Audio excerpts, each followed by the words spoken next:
So, a very warm welcome to today's conference, and reflecting the very diverse and international audience. It's a good morning or afternoon or perhaps evening to everyone who's on the call. My name is Richard Mach and I'll be chairing the conference today.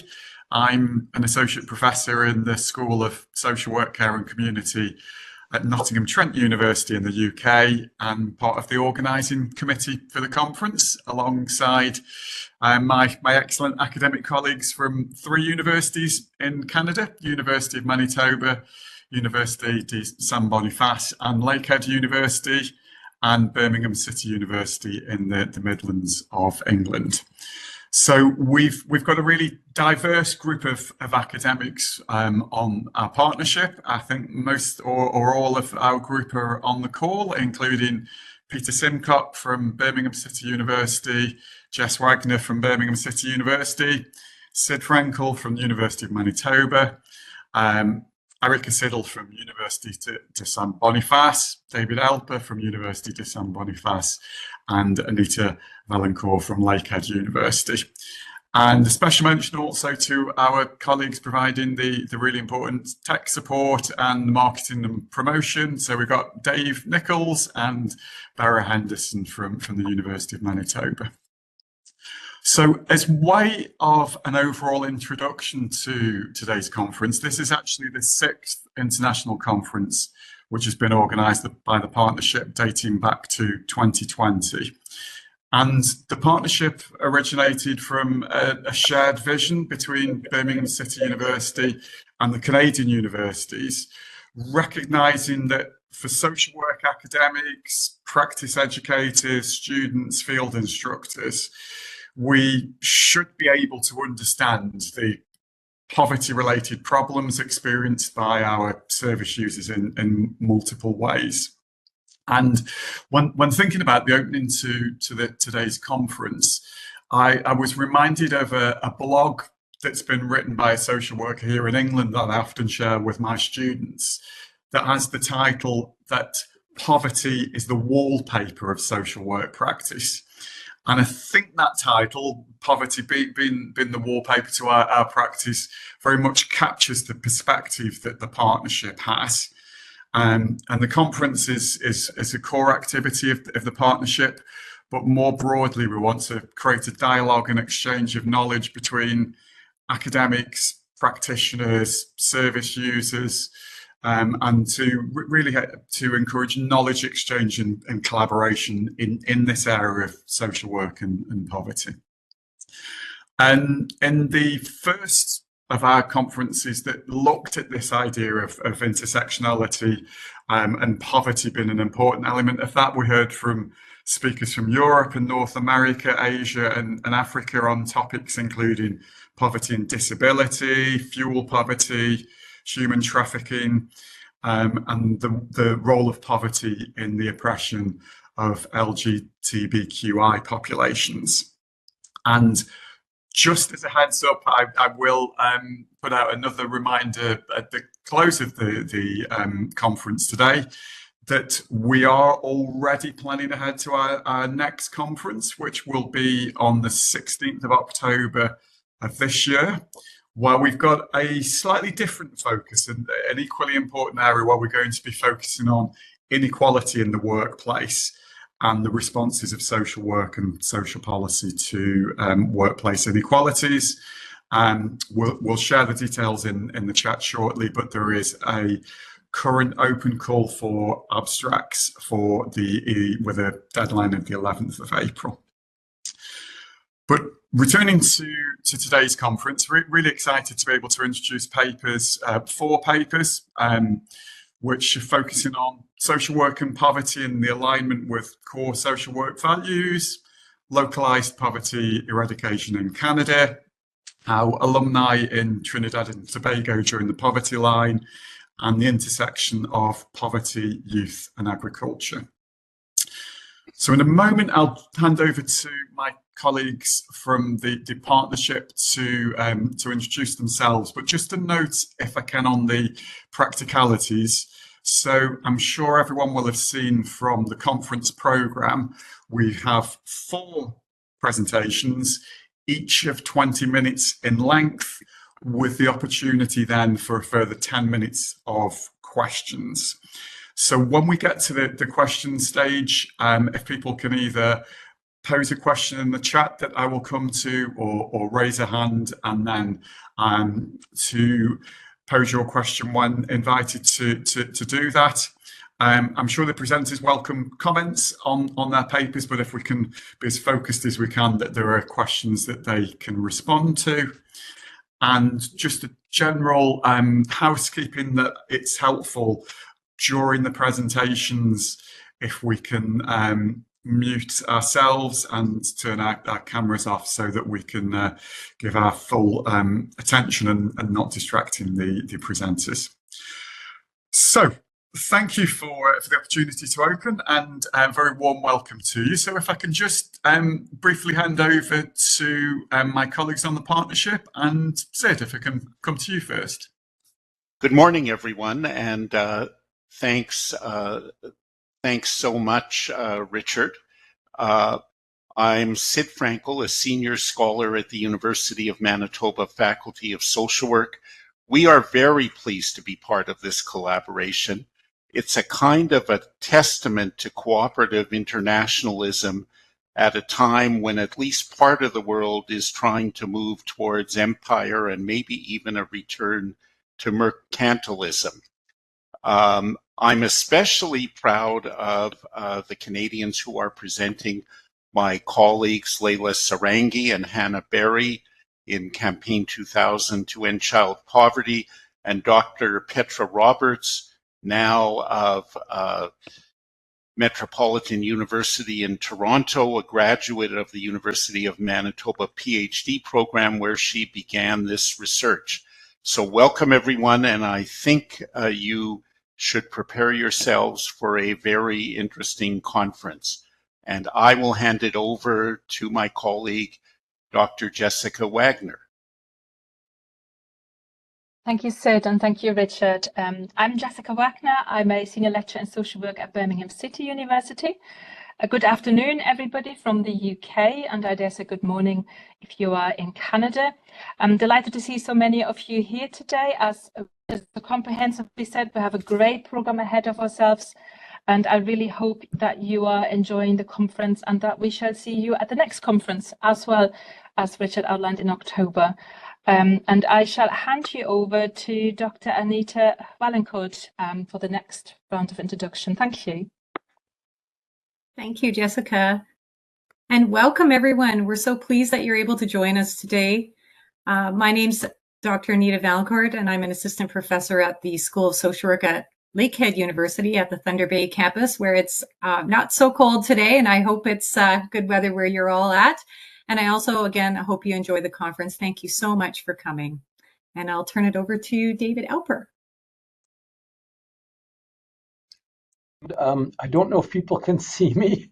I'm having some technical difficulties this morning. In any case, I'd like to extend a warm welcome to all the participants, wherever you may be in Canada, the UK, or elsewhere.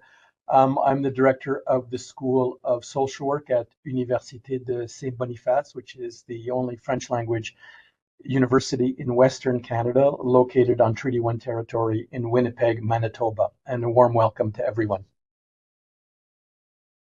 And I'll pass it over to back to you, Richard. Yeah, that's great. Thanks, David, and everyone for those introductions. So we will proceed to the first presentation, and I'm really pleased to invite Warren Smith. So Warren has got a title for his presentation: Social Work and Poverty, Realigning to Social Work Values in Education and Practice. So I believe the technology looks like everything is in order, so I will hand over to you, Warren, and if helpful, I'll just perhaps give you a nudge when you're nearing the end of your 20-minute allocation. But thanks very much for the opening presentation, which we're looking forward to. Thank you. Thank you very much, Richard. Can I just check, can colleagues hear me? Okay, excellent. Yes, we can, thanks. Thank you. Just before I do start, I can see that I haven't actually started sharing my slides. They're already here. So if I just ask when they're moved, if that's okay? Yes, that works for me.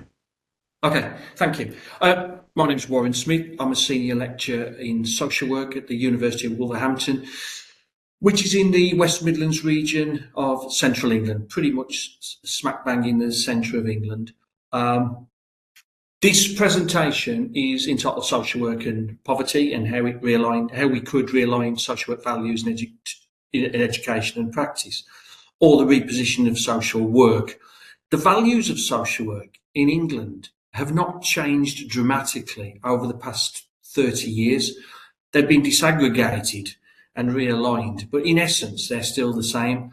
But I just wanted to start a conversation, really, or play a part in, putting forward some arguments about whether or not, although the values still exist, whether social work needs to be repositioned alongside these values. The presentation itself is a commentary and an analysis and interpretation of the relationship between social work and poverty. Social work has a long history of committing towards social justice and poverty, but just really to kind of explore whether or not poverty itself has kind of slipped off a cliff edge in the discourse around day-to-day social work education and practice. Thank you very much. You can turn slide. Thank you. So there's four key parts to the presentation. Looking at poverty as a social justice perspective. I will admit I sometimes struggle with the whole concept of social justice. It's just simply justice to me. But poverty has kind of fallen under an umbrella and hidden away somewhere amongst a load of other kind of factors and issues under a social justice perspective.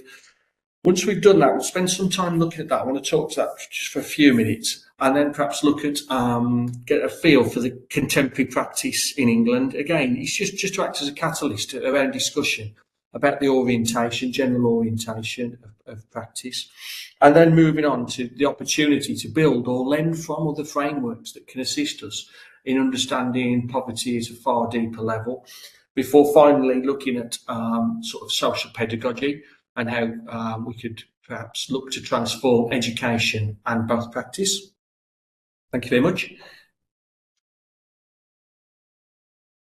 Okay, poverty is a social justice perspective. If we move on to the next slide. The definitions of poverty are helpful and unhelpful in a sense. I mean, there's a whole raft of them, but the inability to participate is certainly an issue that social workers will come amongst time and time again. But how that's captured in assessments, there's a suggestion with ongoing research that perhaps it's not effectively captured at all. And what actually does participation mean? What kind of participation, what levels, and in what sort of spheres? Regarding human rights as a form of social injustice, this probably lends itself, as does the lister comment below, to kind of perhaps what Beck and Borman would have called sort of like an act of state aggression and violence against a proportion of the population, in the fact that it kind of like denigrates people to feeling powerlessness, denial of rights, and kind of like limited forms of citizenship. There's a whole raft of data that kind of does articulate very clearly how many people are in poverty, but it doesn't tell the whole story. The government's most recent data on poverty, and I don't want to labour on this, but I just thought it's only recently been published, and I just thought I'd give just a semblance of how deep and dire this is. That 1 in 5 people in the UK are in poverty. Okay, that's 14.3 million people. 8.1 million of those are working adults, and 3 in every 10 are children. 1.9 are pensioners, and it specifically hits people of a Bangladeshi and Pakistani background, but also those from Black African backgrounds as well, such a degree that sort of 67, 61% and 40% respectively. So whilst there's lots of, there's a growing discourse and conversation around intersectionality, far less about poverty and how that intersects and creates the sort of like the issues that it does amongst people living in poverty. I think also it's how we frame poverty. There's an enduring divide between people who see poverty as being sort of, a structural failing, and those that see it as the property of the individual. And I think ever more in a neoliberal society, of which England is and much of the West has become, everything can slip into a neoliberal order and become incredibly individualised. And also a weakness, going back to the data, a weakness with the data is that it doesn't expose. The data and to poverty doesn't really expose, it fails to illuminate how sort of like a lack of material wealth. So the fact that someone may not have a car, may not be able to afford accommodation or rent accommodation, might not be able to buy new clothes and the possessions, that just the general possessions that we'd all want for ourselves and our loved ones, how that can impact themselves at a very, very personal and sensitive level. So sort of how that can impact their sort of physical, their cognitive, their social, emotional and spiritual development. So how it kind of dislocates, disaggregates people from the mainstream of society, really.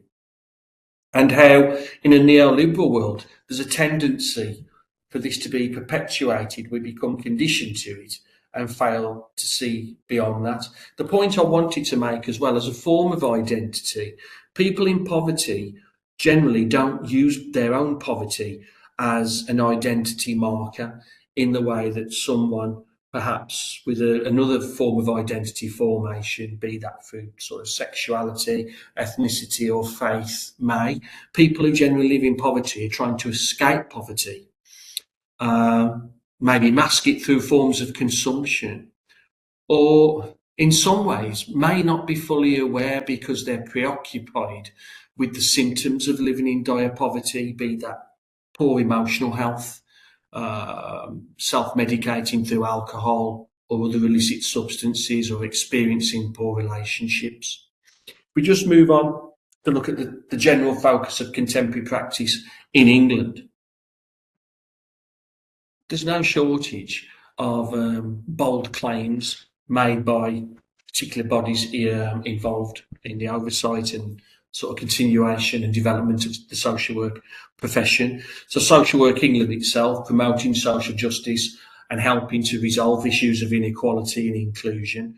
Well, it appears to me, and there's a lot of commentators that support this, that on a micro level, on a one-to-one level, of which most social work is premised, there will be some small incremental steps that can address issues of inequality, but it often appears that social workers are left rendered to rushing around the same estates, putting out fires that have been started that are largely structurally determined and a result of poverty. Baswa makes a much more clearer claim, is that alleviate poverty and work with vulnerable and oppressed members of society to promote social inclusion, but ever more, it appears that social work education and practice is primarily focused upon the individual and holding individuals to account for the situations in which they find themselves. And it's almost perhaps turned into a pathologised form of practice. The International Federation is a rock that's worth clinging to, in that it clearly states, it talks about liberation and sort of promoting inclusion and social inclusion, but it almost feels that contemporary social work education and practice is becoming somewhat removed from that core aim. The PCF is the framework of which social work practice and learning in England is sort of measured. So all students that go out on statutory placements have to ensure they can evidence that they've met the PCF. But some of this, it does feel almost as though we could be being gaslighted by our own kind of regulatory body, in the sense that it talks about addressing economic well-being and the effects of oppression and discrimination and poverty. I think in some ways, incrementally, as I say, on an individual level, that is what social workers do. But these are collective experiences amongst people from lower socio-economic groups, and it's worth having the discussion of whether social work becoming so focused upon the individual is actually failing to recognise and work within broader social structures to create sort of more meaningful change. There's core commentators that will argue that social work has just fallen into line with the rollback of state welfare provision, certainly in the last 15 years, probably really kicked in at the onset of the Libcon government of 2010. State welfare rollback and entrenchment. What that results in is social workers having far less services to provide, far less economic resources in which to help people in the here and now who are experiencing a lack of economic resource. And that social work itself has become polarised to such a degree that in effect it's just addressing risk and looking to reduce risk within particular timescales. And this has affected the way that social workers can build healthy, enduring, meaningful relationships. And in a sense, that social work, being so focused upon the individual and aspects of how that individual manage their lives and whether they're entitled to a service or whether indeed they should be sanctioned for not doing something agreed in an assessment plan, it actually dislocates them and disconnects them from what's really happening in mainstream society, which could be enduring poverty, poor housing, poor education, lack of job opportunities, access to green space, heightened levels of crime and antisocial behaviour within their particular community. So again, just simply focusing upon the individual. And this move to a form of professionalisation that just solely focuses upon the individual and the experiences that they're having and their perceived failure to provide appropriate levels of care, manage their own emotional health. The fact that is itself is becoming detached from the socio-economic climate in which many people that social workers work with find themselves. So, values, principles, roles and tasks. If we just quickly move on to the next slide, please. It almost feels that social work itself is fraught with tensions and becoming at the risk of becoming almost contradictory, as we've seen in the slide 3 or 4 just earlier, is that there's some wriggle room within the definitions and within those definitions about trying to seek structural change and make society a healthier, happier place. Are we actually, in fact, doing that? Or are we just focusing upon the individual failings, the perceived individual failings of people who experience poverty? There's some contradiction between the laws in England and social work values, particularly from my own field, which is criminal justice and working with children and families. There's some contradictions there between the law, particularly when advancing to more significant areas of risk, perceived risk towards a child, that actually there's some grating and conflict with the values of social work, which is treating people with respect and dignity and humanising them at all times. The care and control dilemma, it's almost kind of like a pendulum, and at some point there'll be up and down in sort of local authority offices today. There'll be considerations about how much care is given to support a family that are struggling and how much control needs to be taken, which lends itself to support and protection, really.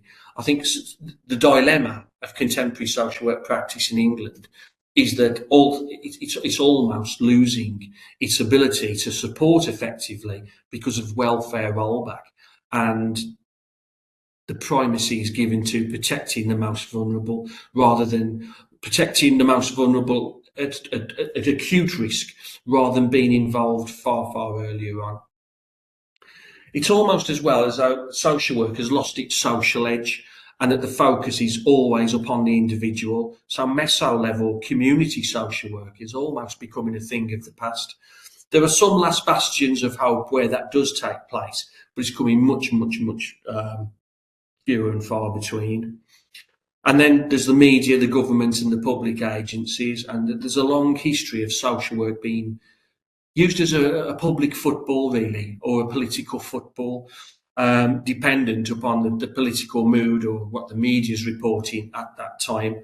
And I think social work itself has for a long time been experiencing almost an identity crisis. And then there's the data. Okay. Looking towards moving on to how we can incorporate frameworks that help us understand poverty.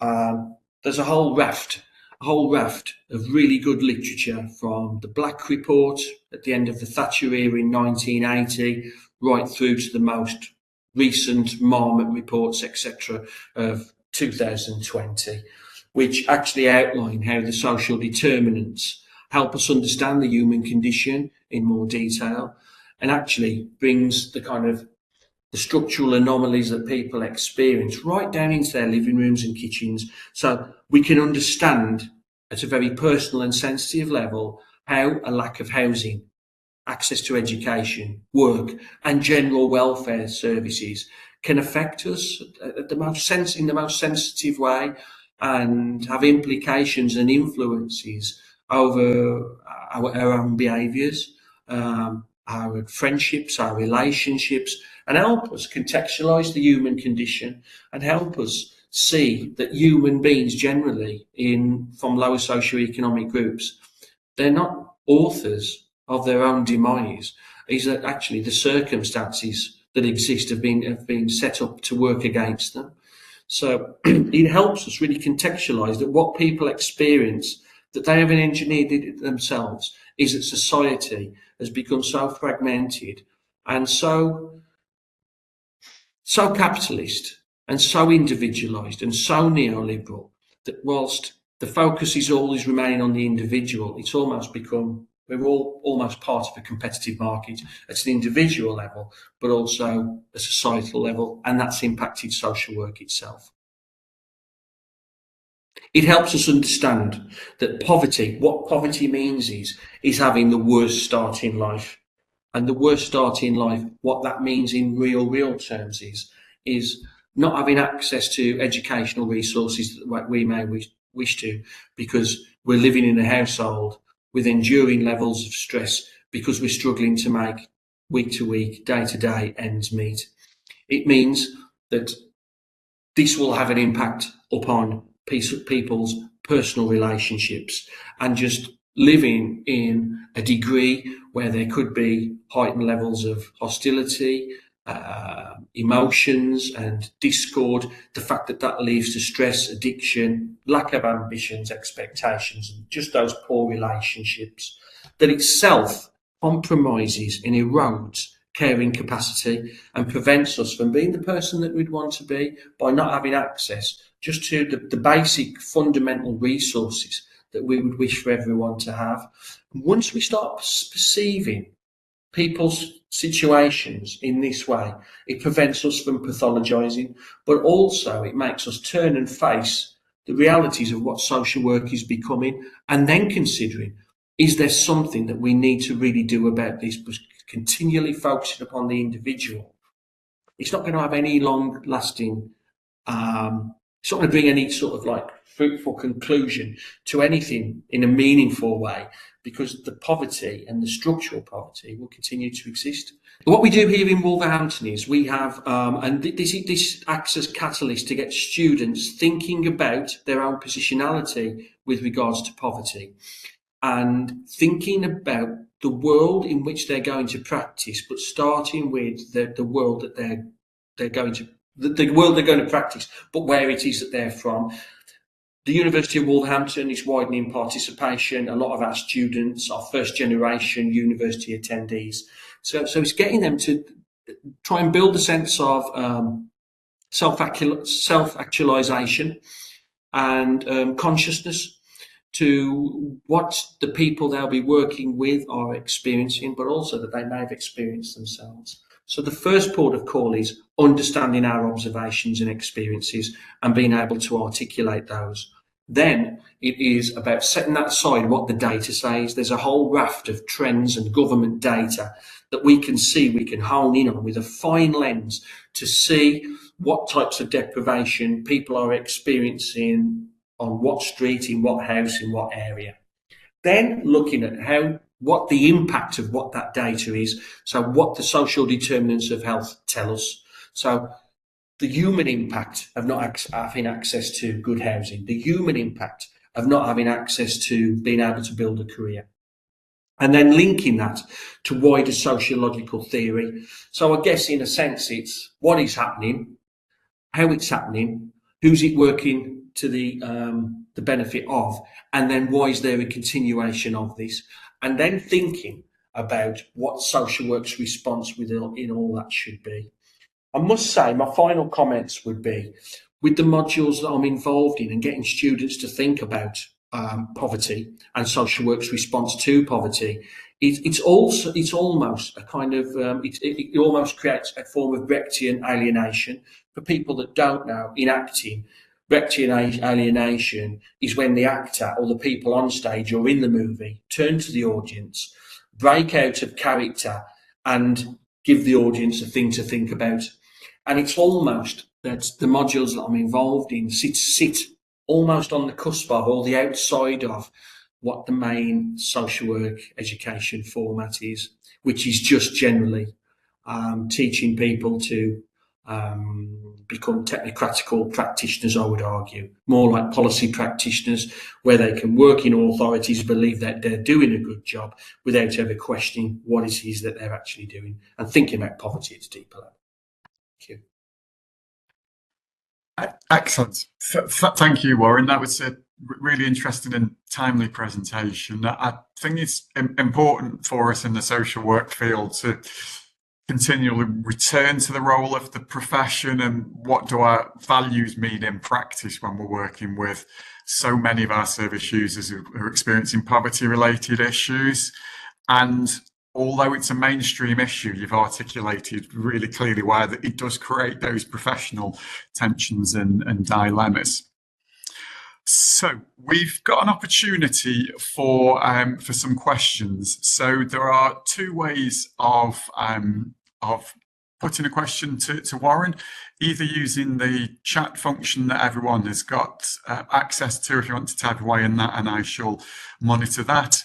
Or equally, if anyone wants to raise their hand and speak directly to Warren from wherever you are. You might be in Wolverhampton, or you might be a long way from Wolverhampton, but wherever you are, I'm sure Warren will be happy to take your questions. So yeah, I'll just pause for a second and see if there are any hands raised.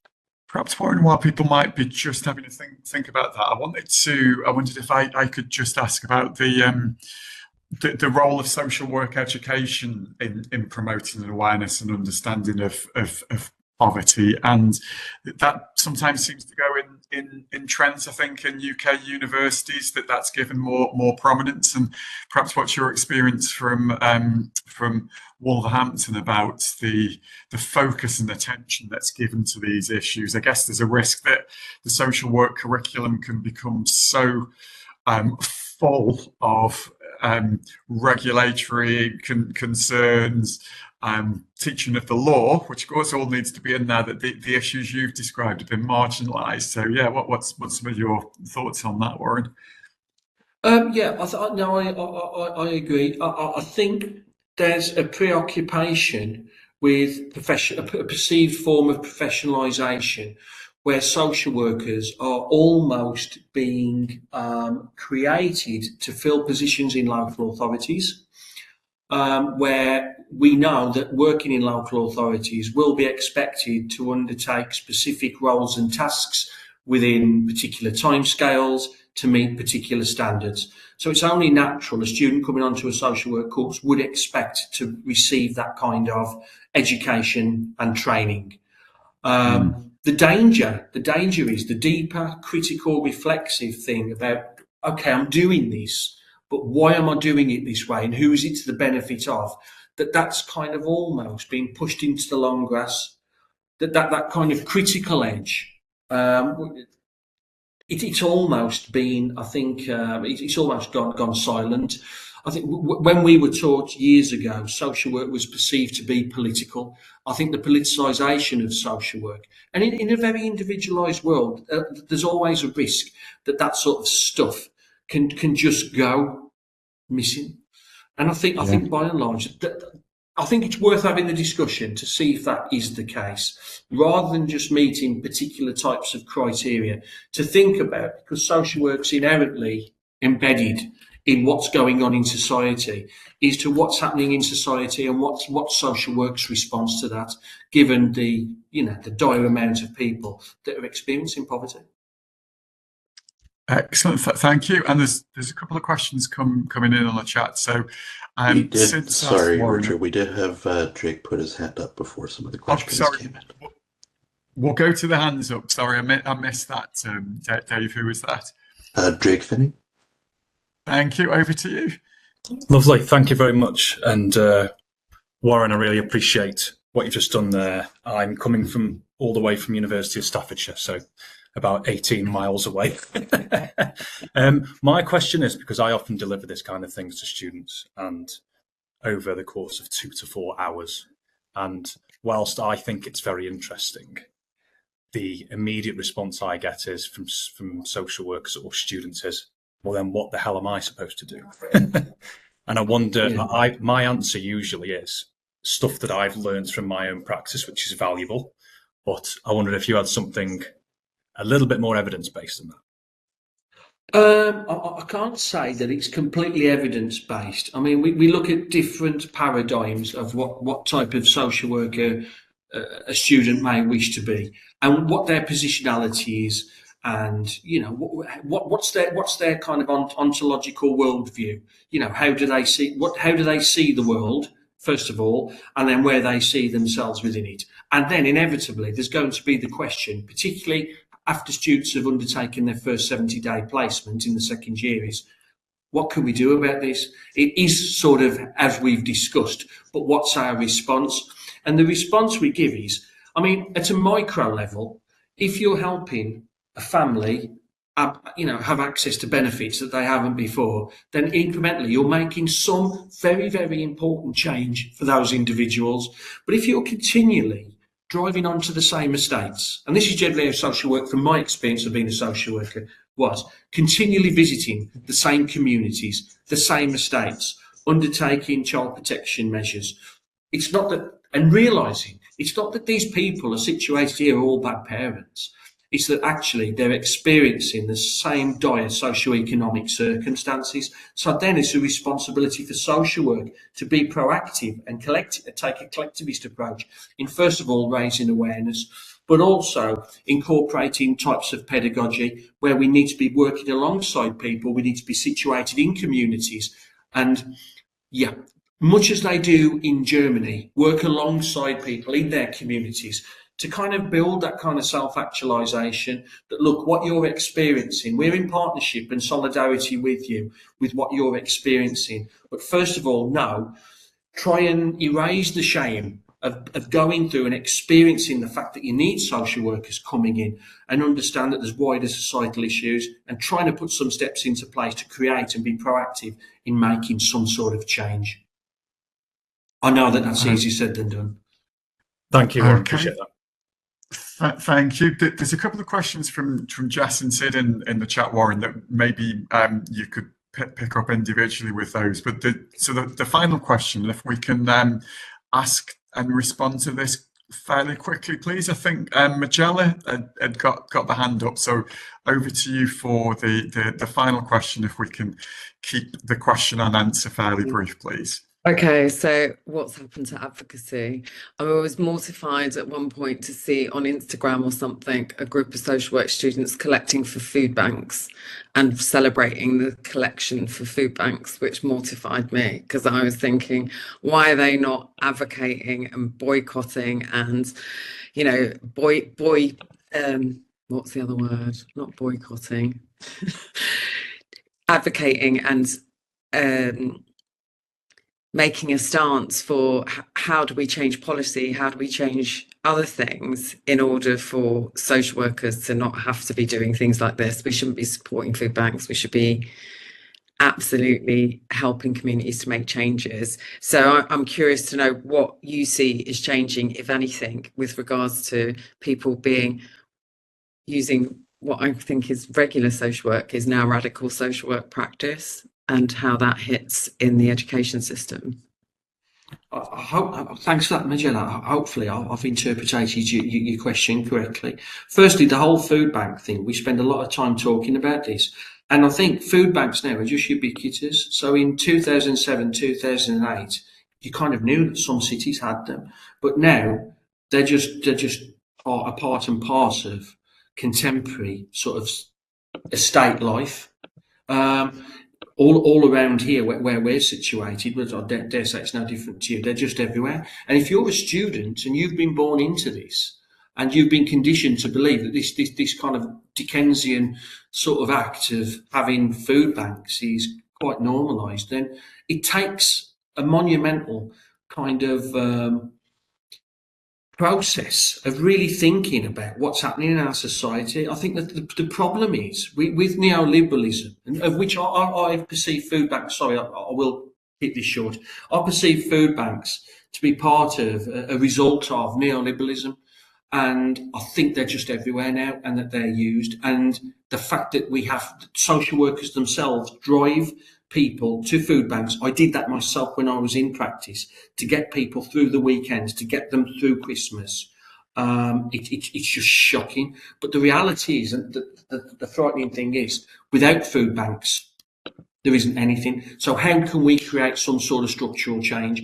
I do believe there's some arguments that social work should engage more with public health forums, with local business forums, and maybe have a stronger voice at a regional level, now that much government policy making is being cascaded down to a regional level. So I think there's something about social work finding its voice, but the challenge is overcoming our own social work frameworks, which we're expected to educate students and practice within, I think. Hopefully that's at least answered some of your question. I'm so sorry if not. Yeah, thank you. Thank you. Okay, thank you. And thanks again, Warren. So we will turn to the second presentation for today's conference, which is Leila Sarangi and Hannah Barry on with the title of Localised Poverty Eradication Across Canada. So again, 20 minutes for the presentation. I'll give you a nudge as you're approaching the end of that period, and then we'll have time for some questions. So over to you, Leila and Hannah. Thank you. Great, thank you so much. And I think we're going to pick up on a lot of the previous conversations. So I'm very excited to be here. I'm Leila Sarangi. I'm the Senior Director of Strategy and Innovation at Family Service Toronto. So we'll be coming from that practice perspective. And as part of my role, I serve as the National Director for Campaign 2000. I'm located in Toronto, Ontario, Canada, which is the traditional territories of the Anishinaabe, the Haudenosaunee, the Wendat, the Chippewa, and most recently the Mississaugas of the Credit First Nation. And we'll turn it over to Hannah to introduce herself in our presentation. Sure. Thank you so much, Leila, and thanks for having us. We're thrilled to be here today. I'm Hannah Barry. I'm calling in from Hamilton, Ontario, on the traditional territories of the Erie, Neutral, Huron-Wendat, Haudenosaunee, and Mississaugas, and I'm the social action researcher with Campaign 2000 and Family Service Toronto on Leila's team. I was also the project researcher for the project that we'll be speaking to you about today, Localizing Canada's Commitment to the Sustainable Development Goals. And so we're going to speak a bit about the work of Campaign 2000 and Family Service Toronto and how that brought us to this community-based research project that wrapped up last year. And the project engaged communities experiencing poverty and intersecting forms of marginalization across the country. We're going to share our research approach and findings, highlighting the importance of intersectionality to anti-poverty work.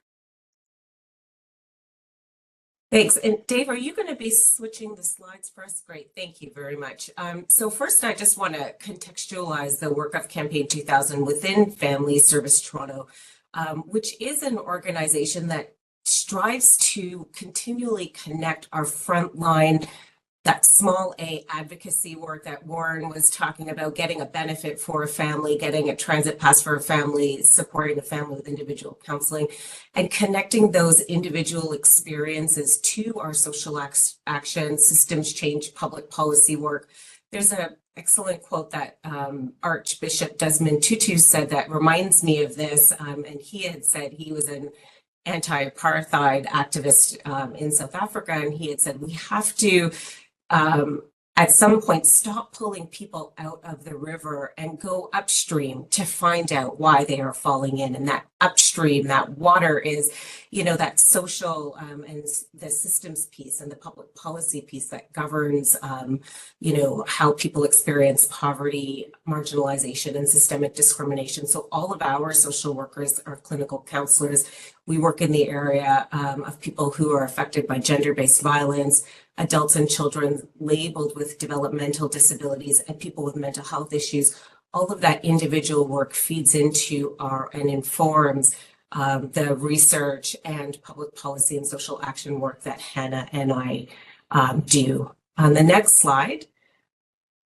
So as part of that commitment, Family Service Toronto is over 110 years old. I believe we're celebrating our 111th anniversary this year. We've always had that commitment to social justice.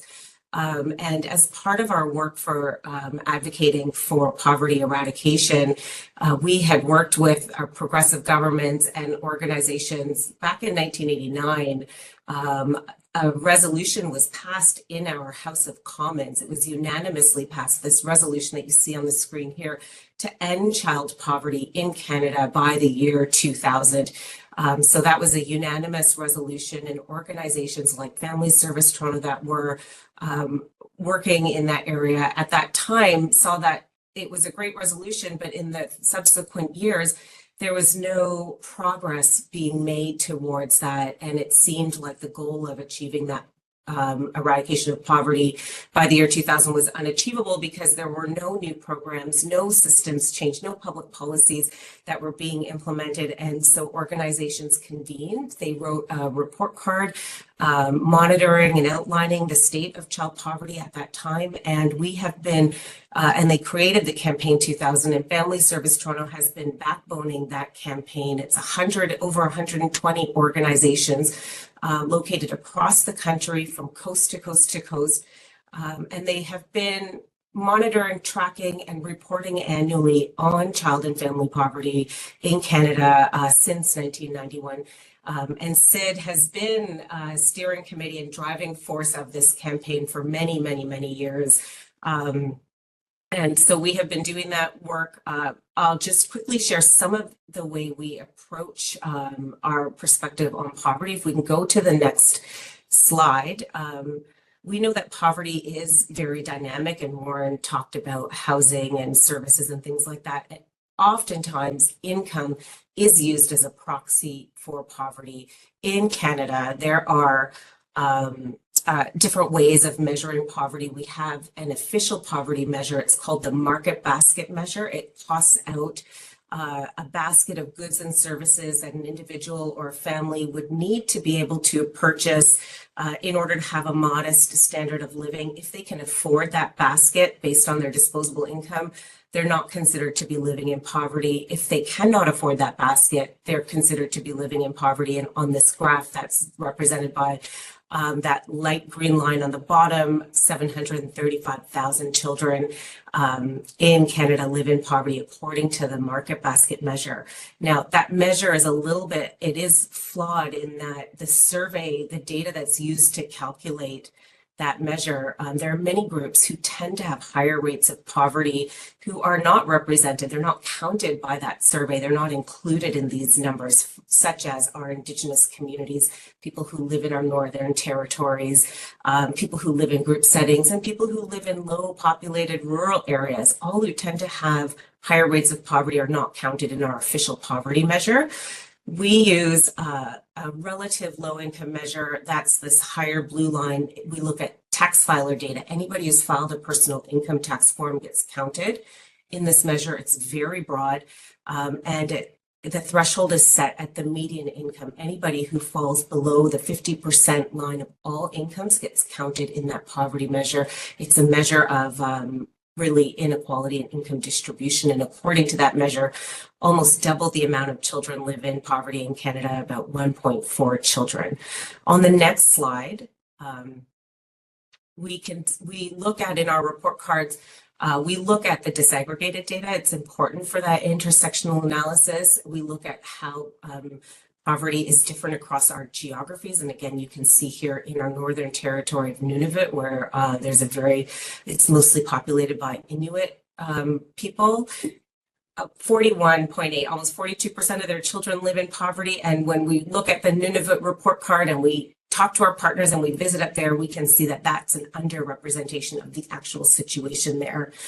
In central Canada and our prairie provinces where there's a high population of First Nations and First Nation reserves, we also tend to see higher rates of poverty, and also in our Atlantic provinces as well, all have rates above that national average of 18.1%.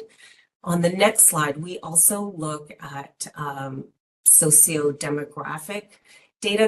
This data comes from our national census. We cannot do this kind of disaggregated data analysis with our tax file, but we look at our national census that's released every 5 years, and again, showing this disproportionate high rates of poverty in our First Nations, Inuit, and Métis communities. Again, this is due to that systemic the historic and ongoing effects of colonization in Canada. Our reserves are extraordinarily underfunded. Programs and services are underfunded. There's a lack of healthcare, a lack of education.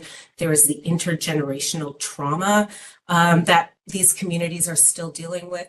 And there is a current practice of extracting these children from their families and bringing them into our child welfare system, of higher rates of incarceration for these adults, and crisis of missing and murdered Indigenous women that we are not dealing with. And all of this really shapes how poverty is manifested in these communities. On the next slide, please. It's similar for those who are racialized people in Canada. So here we have select racialized groups: Arab children, Korean, West Asian, Latin American, Black tend to have higher rates of poverty. Again, that is because of the way that racism and marginalization are baked into our structures and our systems when people are, going to access work opportunities, or the way our education system operates. Those kinds of biases are built into these systems. And on the next slide, just lastly on the data, we can see also immigrants tend to have higher rates of poverty in Canada. It's really driven by those who are more recently arrived to Canada, who face barriers to their successful settlement process. On the next slide. So Canada has made a number of commitments to reduce or eradicate poverty since 1989. And one of their commitments was to the United Nations Sustainable Development Goals. These goals are supposed to be achieved by 2030. The first goal is no poverty eradication. And we were funded by the federal government to develop an indicator framework to supplement the official Canadian indicator framework that helped to track and measure progress towards that no poverty goal. So we developed a community-based research project. We really wanted to put this this theoretical practice of concept of intersectionality into practice. So what did that mean for the project? Hannah's going to describe that a bit more. I'll just go to the last slide that shows second last slide. This was the research project as over the 3 years. It was a 3-year research project where the first year we did an understanding of the issues through literature reviews, surveys, key informant interviews, environmental scans, policy mapping. We took all of that data and we wanted to engage in the development of these measurements and indicators. We really wanted to engage communities. First, we thought, let's engage those who are disenfranchised or face barriers to traditional government consultation processes, but we quickly realized that's quite a lot of people. And so how do we narrow down which communities we'll go in and speak with? And we use the opportunity to reflect on ourselves and our own practice. So even though Campaign 2000 has been operating for decades and we are very broad and very diverse as a coalition, we use the opportunity to ask ourselves, who's not at our table? Who are we missing? Where are our unintentional biases? And do we have the relationships and resources that we can go and develop meaningful and reciprocal relationships within the time that we have and conduct these community conversations and build relationships in those communities? And we landed on 17. And again, Hannah will talk more about that. We developed our indicator framework and action plan, and we continue to do the advocacy and mobilization. And all of that is on our website in the chat. I believe Hannah's put the link there. The last slide, I'll just share this tool that we developed. It's also on our website. It was a framework that we developed at the outset of the project to really guide this work that we were doing with marginalized, vulnerable communities for ourselves. So we developed a set of guiding principles. What does it mean to actually do intersectional relationship building, policy development, analysis? We wanted to have a framework to keep ourselves accountable. And so these guiding principles centering lived expertise, centering the voices and the experiences of people who were directly affected.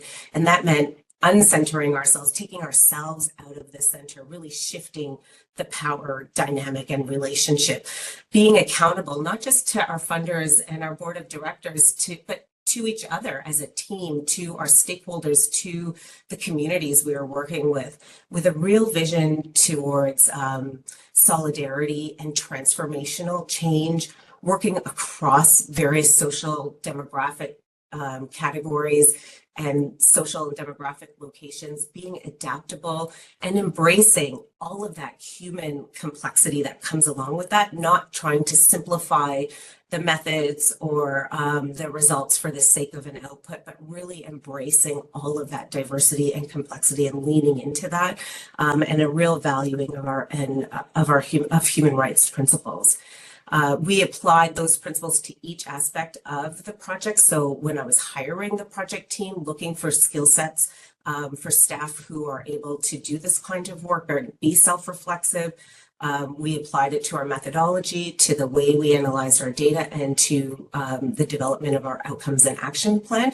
And on the website, the tool that's there, it lists under each of these areas considerations and questions to ask yourself. It's a tool we've developed for other people to be able to use practically as they do their own research from a community-based perspective. So I'll pass it over to Hannah to talk a bit more in detail about how we applied this to the project. Sure, thank you so much, Leila. We'll go to the next slide. So that framework resulted in being able to have these community conversations across the country with 227 lived experts. And you can see the locations on the map on the slide here. And again, that was all through the incredible partners across the country. The next slide shows some examples of the communities engaged. So we'll just move on to the next one. Thank you so much. And so again, these are all, groups who are often excluded from, previous one, typical policymaking processes or from our own networks, communities experiencing disproportionate rates of poverty, and all with a wealth of knowledge and experience of what they want to see changed and how they want that to be measured. So some examples: youth who have aged out of care, people with precarious immigration status. You can see the others there. We'll go to the next slide.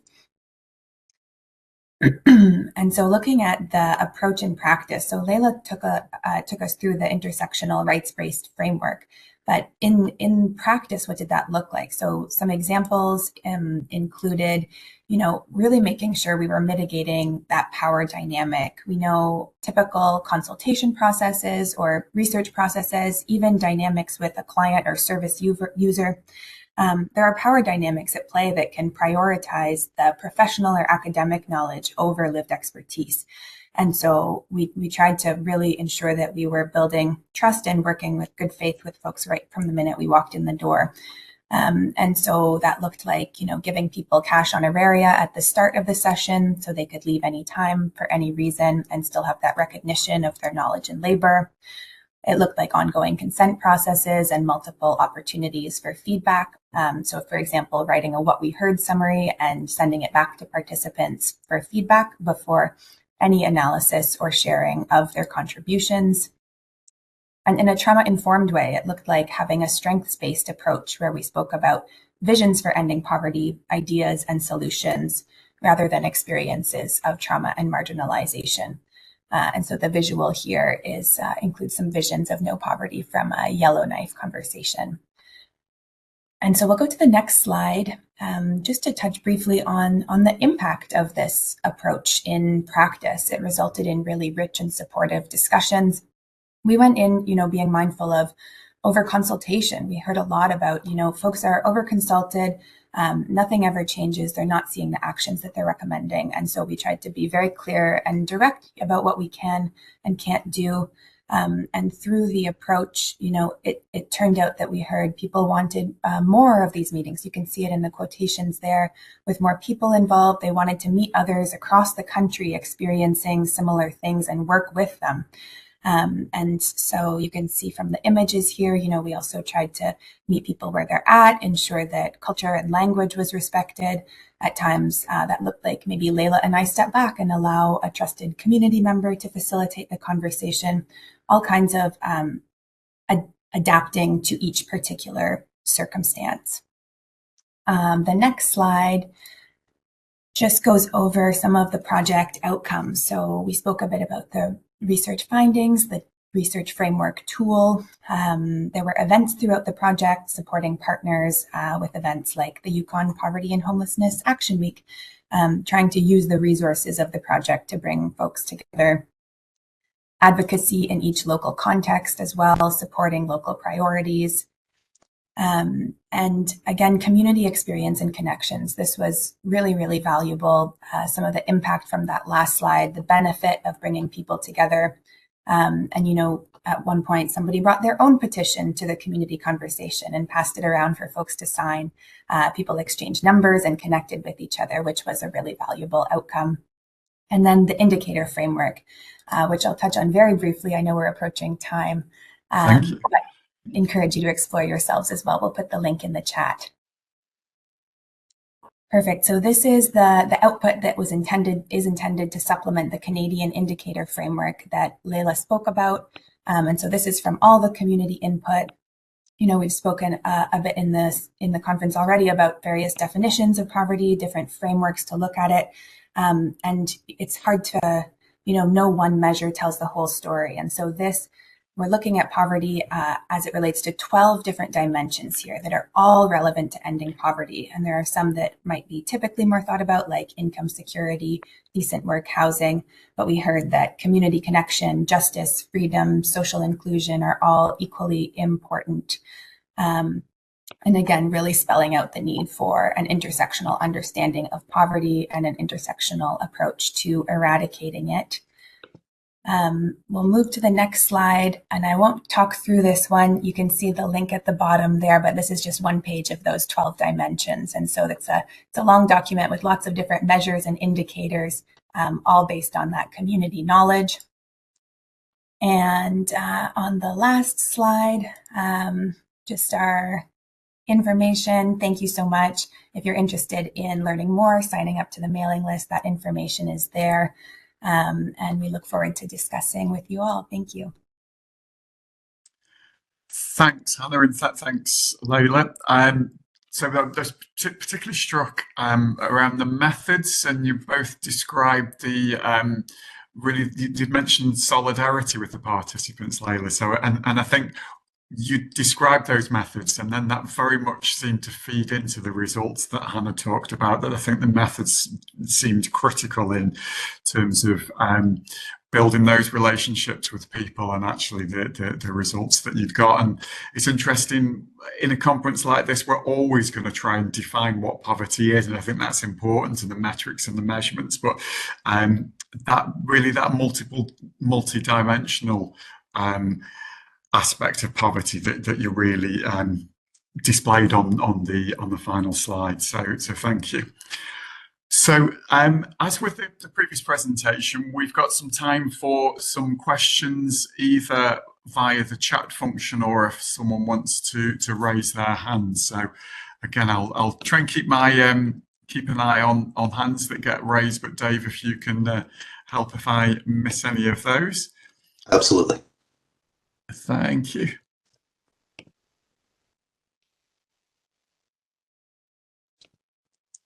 I guess while we're just waiting for some comments to come through, Hannah and Layla, is it Warren had talked about the political dimension to poverty in the UK, and I'm just interested in how that played out in your research, and how your the findings have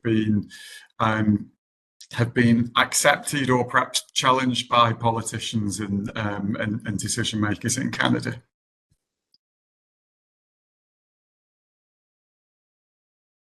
Thank you.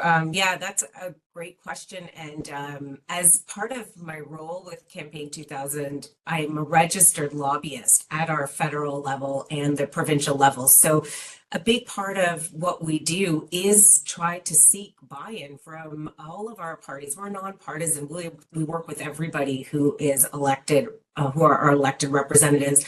And we work with community members too, part of that publication and awareness raising. So we want to garner broad buy-in to show that this is what our communities want, and that elected officials will get reelected if they implement some of these policies. One of the big wins that Campaign 2000 did have in 2016 was the implementation of the Canada Child Benefit.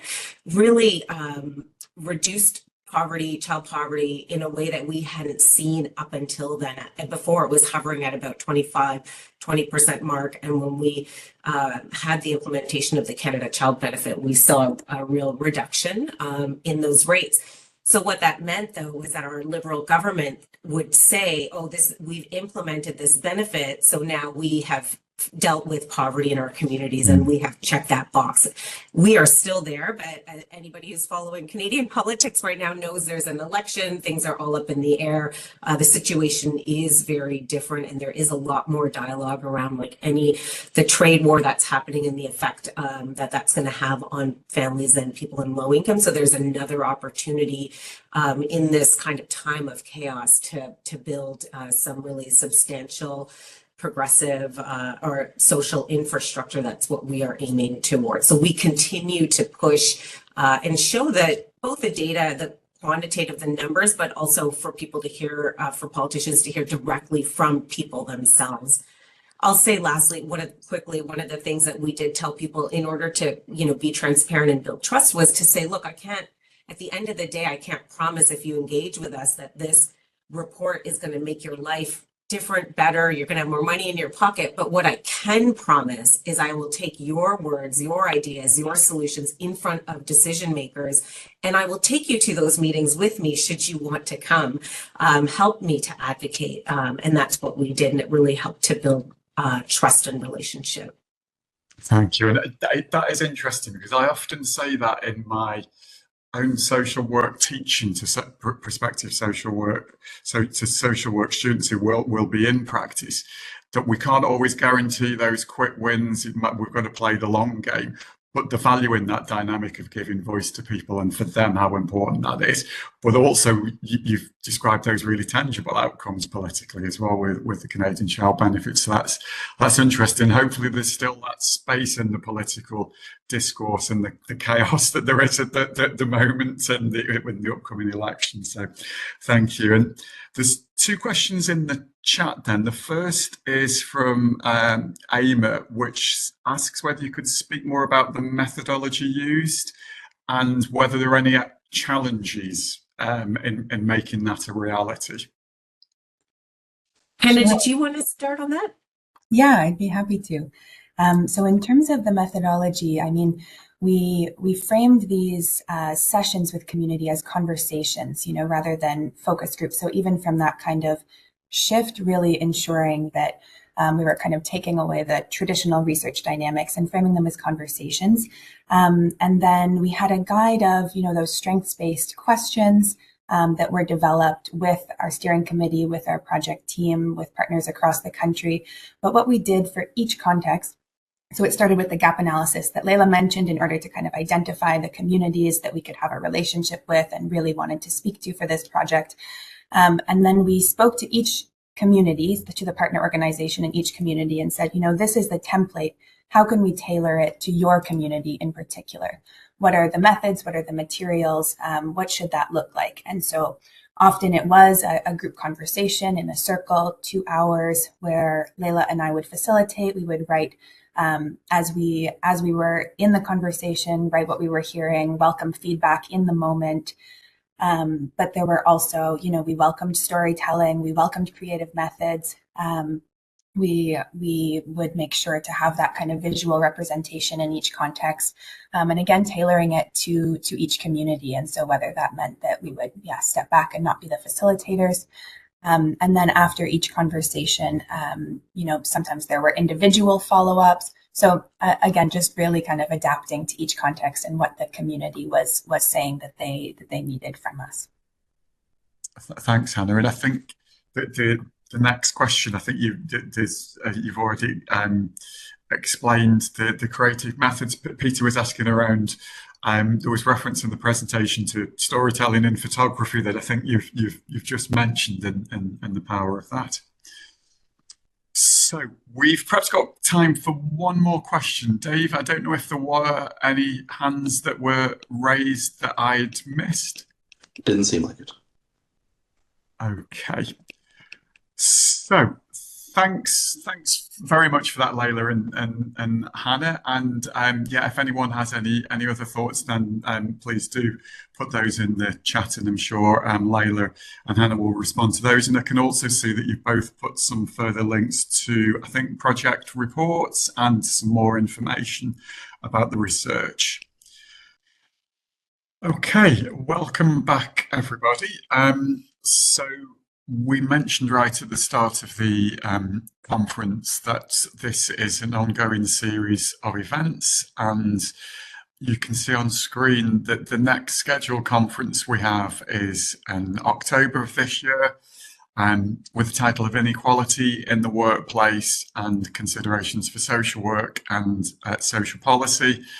There are a number of sub-themes and categories that you can see on the screen there. We're interpreting this in a very broad sense. This can capture many different themes, including workers' rights, well-being at work, the use of AI, trade unions, and labour market issues for marginalised groups. So we'd very much encourage you to consider submitting an abstract for this conference and to share that with your networks, and hopefully to see a good number of you at the next conference in October. So we have two further presentations for today's conference, and we will start, if we can, with Dr. Petra Roberts. So Petra is focusing on alumni from group and residential care in Trinidad and Tobago joining the poverty line. So many thanks, Petra. I will hand over to you, and as with the other presentations, I'll let you know as you're approaching the end of your presentation. So thank you. Okay, thank you. Am I being heard okay? Yes, yeah, we can hear you, thank you. Okay, good. Okay, hi, great to be here. I did the one during the pandemic, I think in 2021 or 2022. So it's good to be here. So today I will be speaking, looking at youths who have who grew up in residential homes, particularly in the Caribbean islands of Trinidad and Tobago, and looking at poverty, like how do they end up in poverty after coming from some of these large homes. So I just sort of like give how I come to this study. I am originally from Trinidad and Tobago, and after working for a number of years as a child protection worker in northern Manitoba, Thompson, and a mental health clinician in Winnipeg, I returned home for about 3 or 4 years, and volunteered sort of like full time immediately at one of the oldest and large residential home that used to be a orphanage in many years ago. And my observation there, like at first it's a dormitory style with like 23 kids per dorm with 1 or 2 staff. And I really felt that, this is not the way for children to develop. And although I came from foster care, which has its own problems, but what eventually, after a number of years, I sort of had a different perspective, and my PhD research, I returned to University of Manitoba and did my PhD research, and my research continued to be in that area. Change slide, please. Okay, so again, just a little to put the country in context. The population is over 1.3 million, with 96% of the population in Trinidad, East Indian as we're called, East Indian descent, 35+%, African 34%. Obviously, those numbers are debate on which group who's speaking to the group. Mixed 22%. And Tobago, smaller, the 2 islands, 62,000+. Majority African descent. And again, this is the history of emancipation and indentureship. Trinidad economy is still based on oil and natural gas, but that has been changing over the past few years. Next slide. Yeah, and just again, this home in particular, which my focus was on, it's a former plantation, like it's situated on one of the major plantations area in Trinidad, and at the end of emancipation, the planters were able to convince the UK to sorry, a message came up and distracted me a minute. Convince the planters were able to convince that they needed more labor because the freed and enslaved people were no longer wanting to work for free. So Indian indentureship arrived in Trinidad. Next slide. Okay. And so this is the major home that my study focused on. And it was established in 1857, as you see, that at the first group of Indian indentured workers, I believe, came probably around 1850, in the 1850s, and settled in this area. This fountain is was established as a memorial for the man who said that the home, there were kids without parents in the home, and decided to set up an orphanage for children. So specifically was for Indian indentured, the children of Indian indentured workers. And this fountain continues to be, from 1857, continues to occupy the same spot at the home. The buildings in the back have been removed, but the fountain remains. Next slide, please.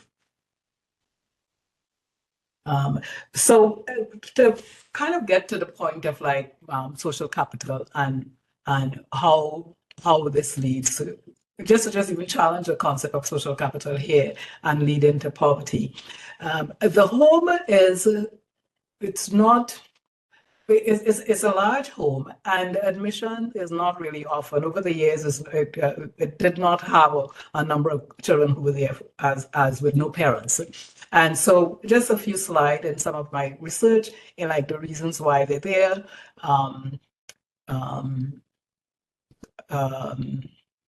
My mom left my dad and he tried to commit suicide, but he first tried to kill all of us.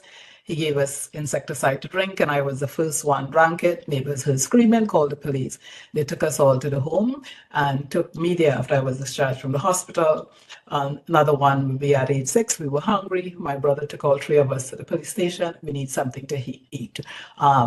So it's a bit different from, let's say, indigenous residential system here. This home,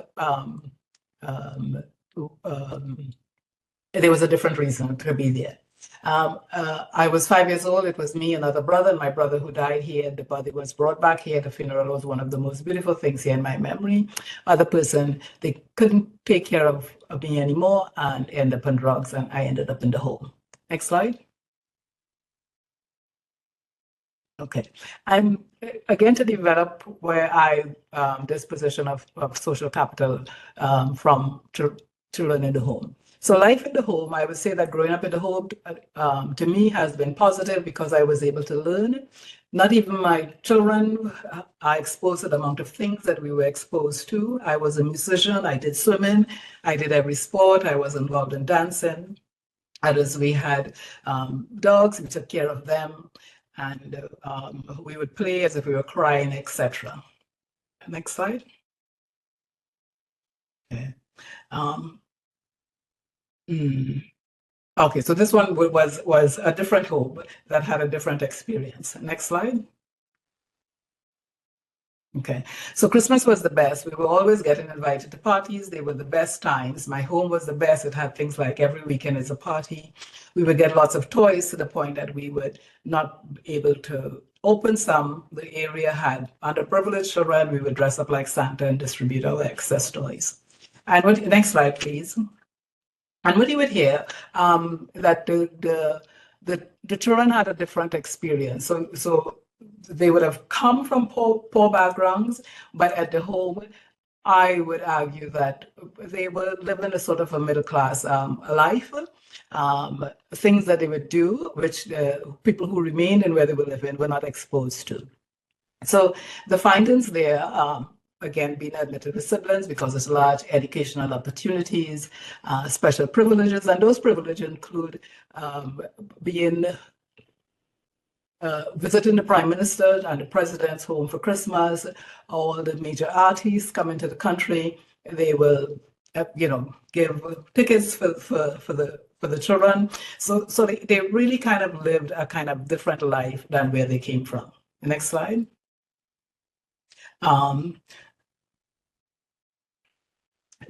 Being in a larger home, there's not much individual caregiving relationship. The discharge and transitions from home were more disadvantages for girls, etc. Next slide.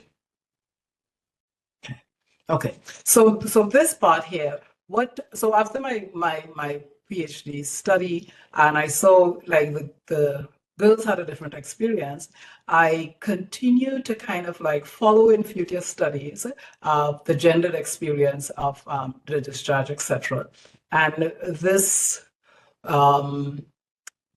next slide, please. Okay, so again, this follow-up research I'm speaking about, so I looked at as residential care really bad for children, that I looked at with the young women, the voices of young women live with care. I didn't have anywhere to go, so I went with a man.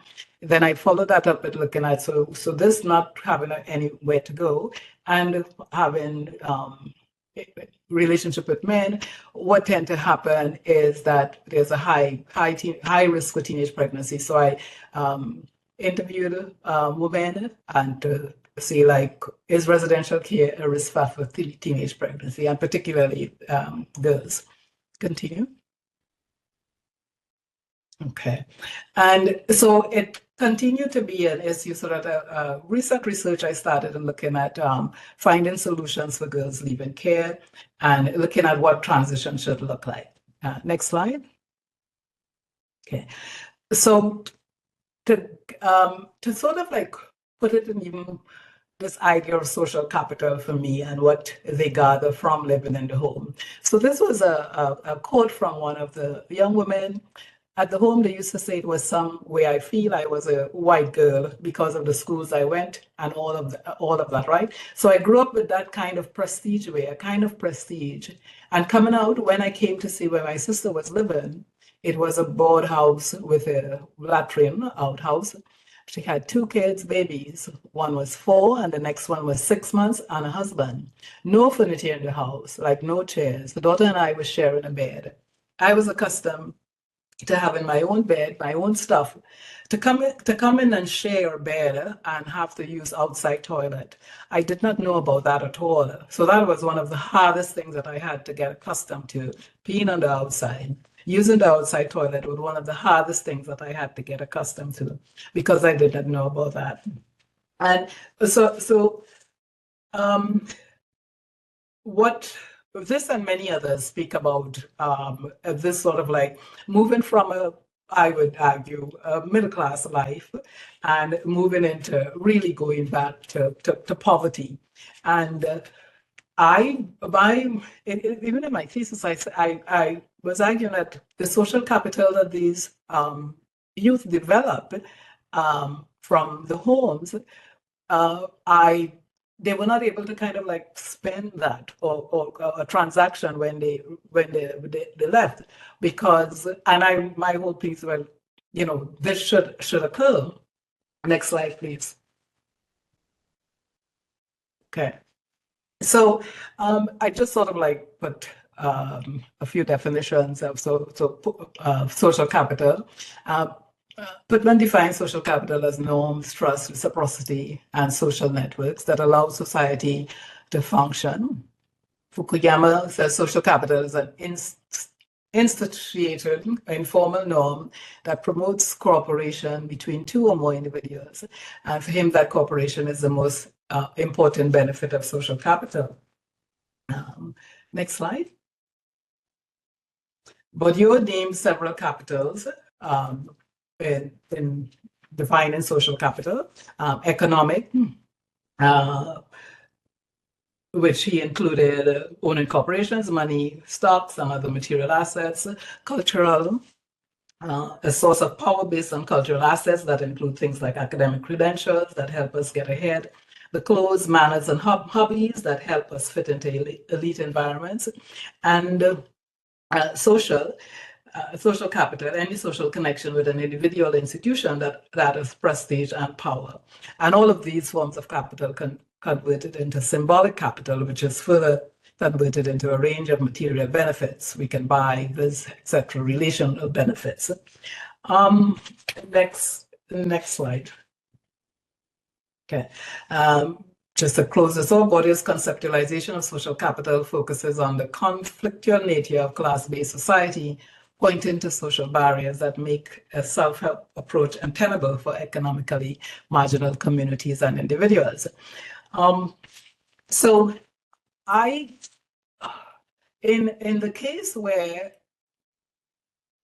so then there's sort of the challenges that how, why it is that when they leave the homes, that all the banks who come and take them who come and paint some of their rooms and who come and provide gifts and develop this relationship, like why it is that these youth then end up in a place and back to the poverty line? How can these transactions could not be made? But I think I ended up with, next slide, please.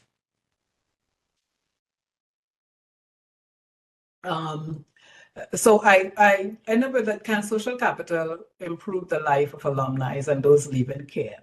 And what I have sort of where I am right now, and this is something I will continue to kind of explore further, that the homes are a charitable model of care.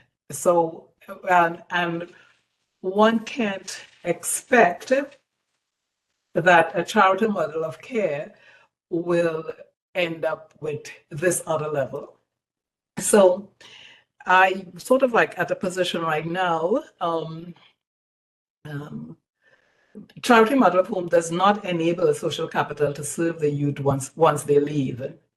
And how this charity model have embedded within a dependency model. Okay? So I think one could even see it as it's a quite authoritarian framework, and normative expectations and almost always demand that the young person, they prioritize the relationship with the charity rather than culturally and situationally similarly positioned peers or community members. So again, the homes, these two major homes, like one is in the city and the other one is still within like a very bustling area of the country.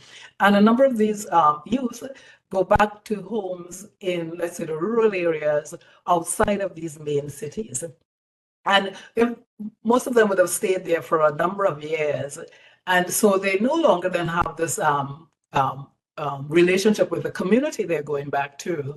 And those in the community do not have the kind of social capital or cultural capital, etc., for some sort of relationship to develop. So the charitable model, again, the youth thankful for all those who come and help them. It's just a sort of like a thankful thing, and it's not an empowering relationship. Because charity demands gratitude, so it's like never free. And so it creates barriers for the social capital young people accumulate while in the setting through relationships with peers and community to further develop and to yield meaningful and immediate material benefits. So as it is, they're unable, so they sort of go right back after, let's say, 10, 12 years, living this sort of life where first time they flew, they would go to Tobago, some of them for holidays, or even earlier times, others even went further. That could not have continued because the community which they go back to, they're even like strangers there and nothing to transact. Next slide. Patrick, a couple of more minutes, if that's okay. Thank you. I am finished. The time is up. No, there's a couple more minutes, and then to finish. Thank you. This is the second to last slide. So again, which I just said, the charity models have embedded with them this dependency models. It demands gratitude. The charity models in residential care are not social empowerment models.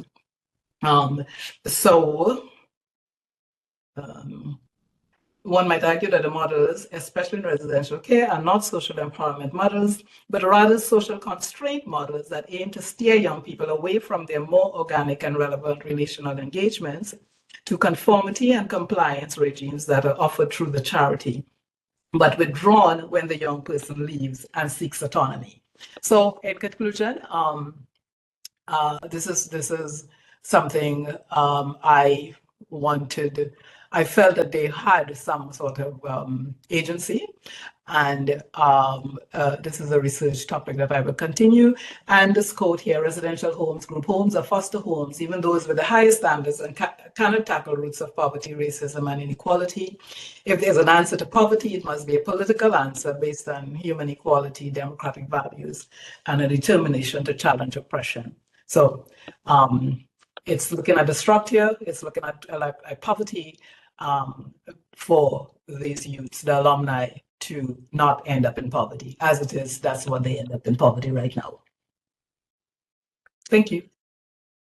Thank you, Petra. So yeah, there's some really interesting and things you've shared this afternoon. I think that have challenged the way we should think about poverty. It's interesting that you, on this final slide, that you've looked at some of those broader political and systemic issues, but also I think you've really captured in a very interesting way how we should respond to people who've experienced poverty and deprivation. So yeah, I think you've done a really good job of weighing up those different dynamics, both the personal and the political aspects. So as with the previous presentations, we've got an opportunity for some questions, either in the chat function, or if people want to put their hand up and speak to Petra directly. So I will wait a second for perhaps those questions to filter through, and then direct those to Petra. Just perhaps while that's coming through, Petra, you alluded at the end of the presentation that it sounds as though there's a next step in your research. So I wondered if you just wanted to say a little bit about why you feel you will take your research in the future years. Yeah, this one for sure, because since I did my thesis, I did add this social capital. I really was sort of like convinced that that's something, what they get from the home, that it could, something could occur, like even mentorship, like, can they go back to the bank and can the bank staff mentor people? And in looking at this topic, it was just like, so I had to kind of like come to terms with the charity model. Like, the bank person didn't do that to create this sort of mentorship. It was a charity. Like, this is what we do for Christmas. This is what we do for other. And so the youth, I don't know how they interpret it. Like, I don't know if they really had interpreted that way. So my piece is to continue with social capital, and because I recently reviewed an article about social capital and care levers, and they were looking at it in 3 African countries. So I am, and this is like a recent article. So it is something that's out there, and so I would like to kind of continue that part of it.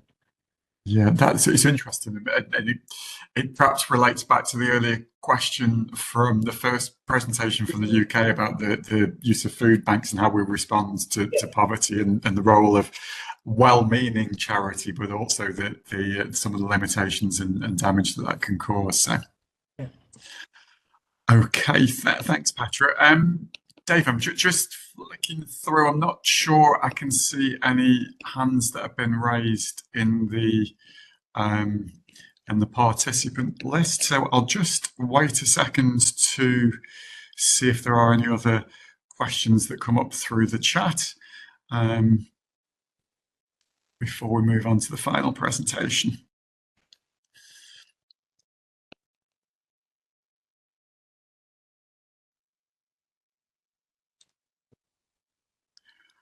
Okay, thanks, Petra. There might be some.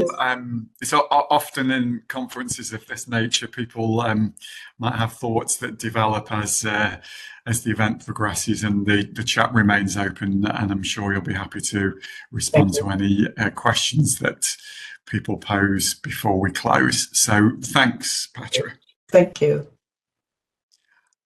Okay, so we will move to the final presentation for today's conference. So we pleased to welcome Dr. Kedja Williams from presenting research from Jamaica, looking at the intersection of poverty, youth and agriculture. Thank you for inviting me to present at this seminar. It is an honor to share my research and experience working with youth and examining the intersection of poverty, youth, and agriculture. Is poverty the missing link?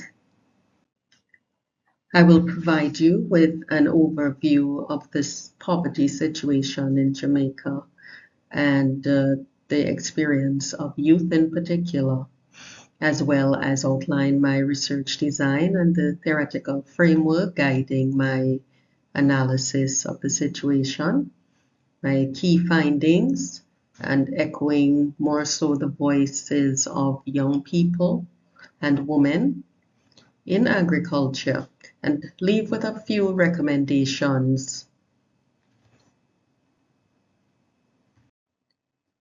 As it stands, Jamaica's poverty rate is 16.7%, as you see there. We have a population of about 2.84 million persons, with 28% of them being young people or youth, with a 20% living in rural communities. For the Jamaican rural youth participants in my study, there is an emerging experience where youth are gaining access to education and other resources through increased efforts by the state and private sector. Yet, they are not achieving as we would expect them to, which introduces new variables such as relevance of training and opportunities based on our time and the pace at which the world is evolving in every aspect, whether technologically, socially, politically, economically. And as researchers and policymakers, we need to ask ourselves a few questions.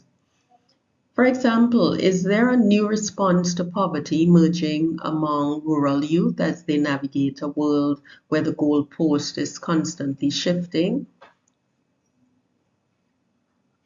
For example, where their movement is being restricted due to migration laws, and in Jamaica, the youth look towards migration as a way of escaping their poverty and elevating themselves through farming, or so some may go to Canada, the US, on the overseas work programs, which are all now being restricted.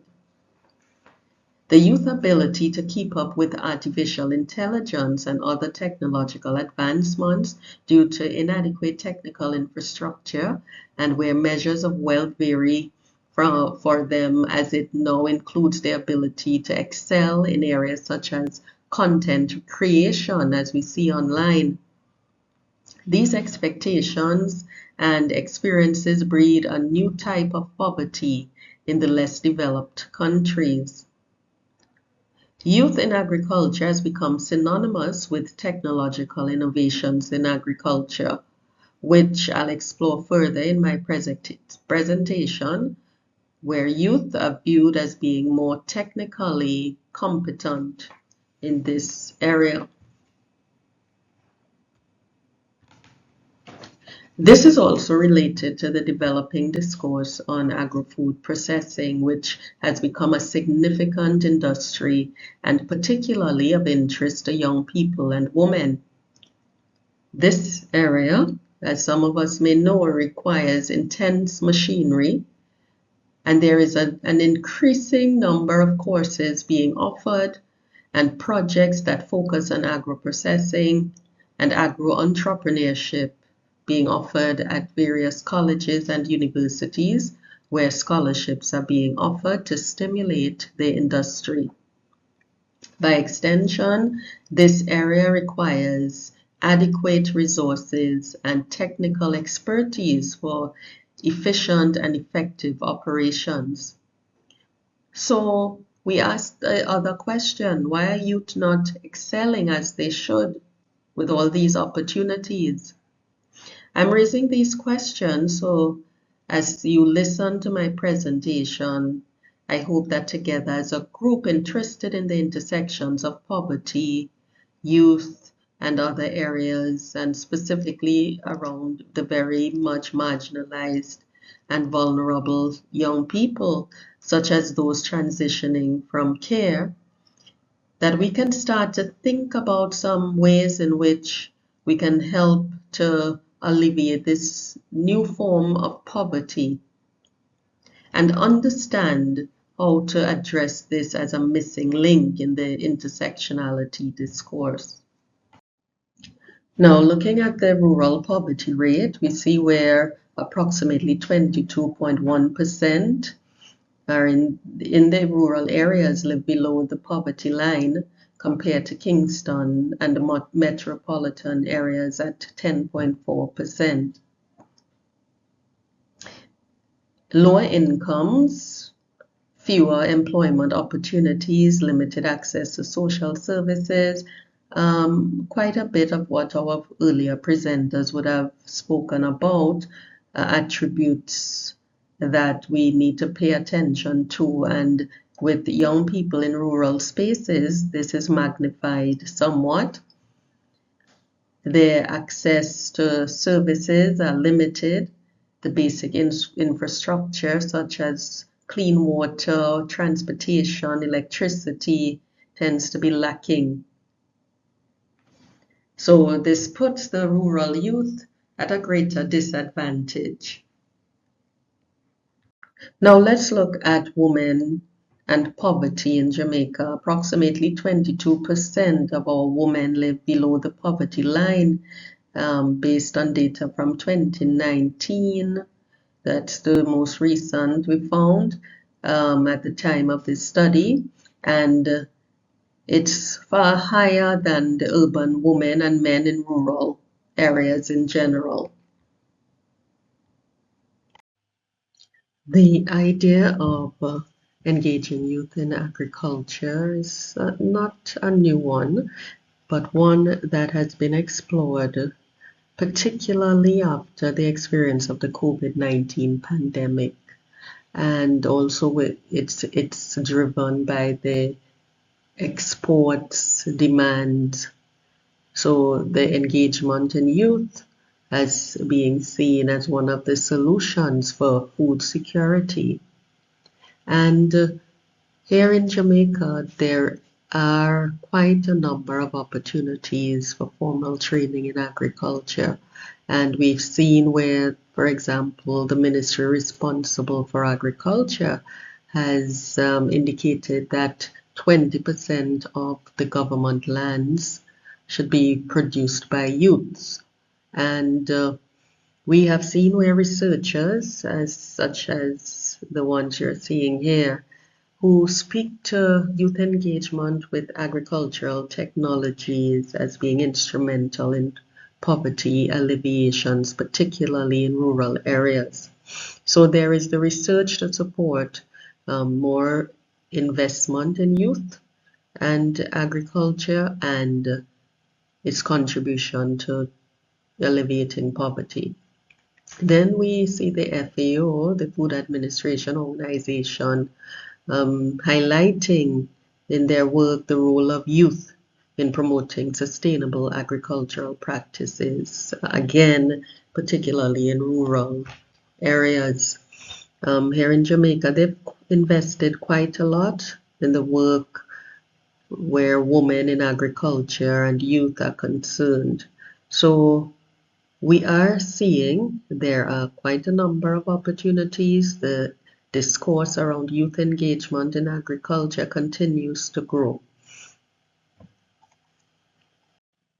So the main question that I've asked in this study is, how do socioeconomic barriers such as economic status, gender, age, or ethnic identity impact youth participation and success in agriculture?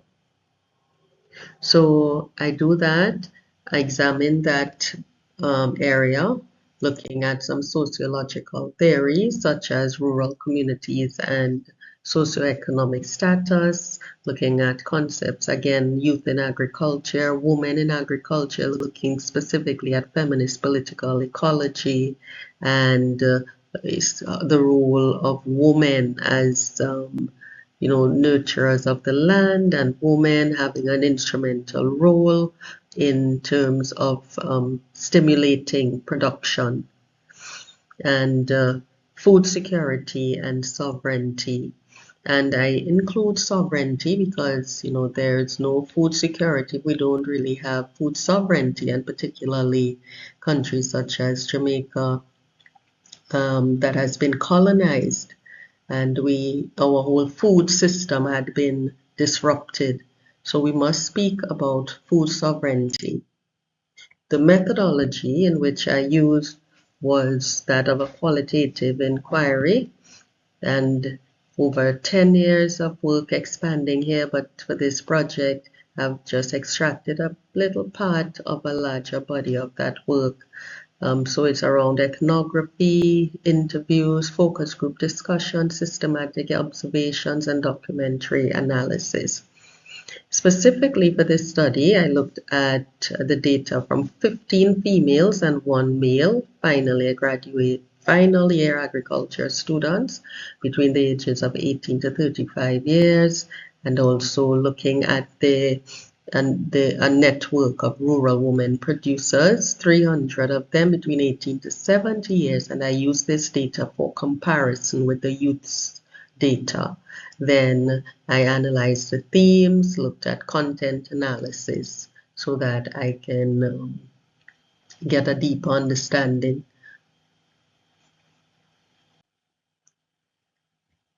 So the key findings were that I've seen where youth are interested in continuing their education and agriculture, whether or not initially they would have been interested in it.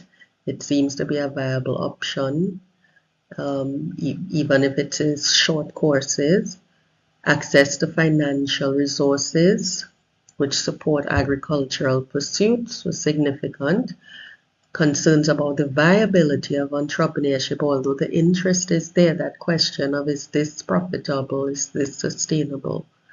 And I saw that for both the women and the youth data, and the whole idea around evolving career interests and the youth in particular wanting to escape income poverty, and therefore was questioning, is this really something that could have me on in a good economic standing? So they're looking at faster income turnovers with less risk, because they have seen where there are a lot of risk factors in the agriculture field.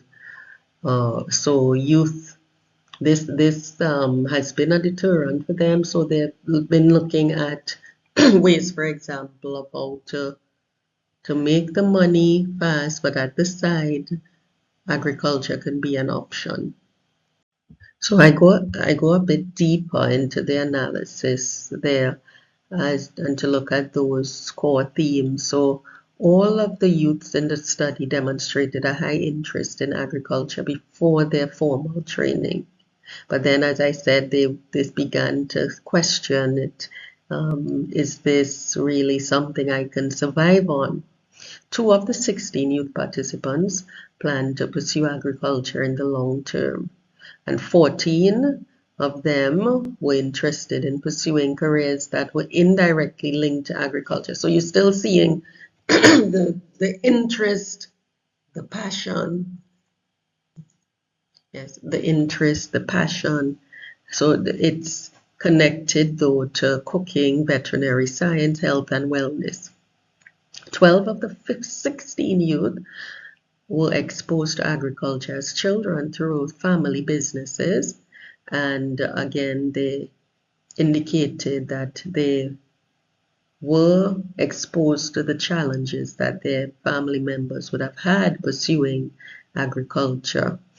So 10 of 16 of them preferred if it would be a side hustle and then look at jobs that could give them income.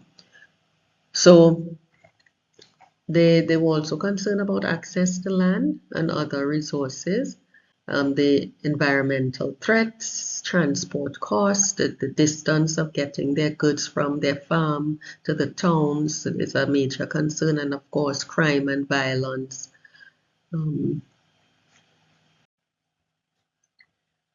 So comparing the data with the youth, looking at the women producers' experiences, there were quite a bit of similarities, and they are concerning.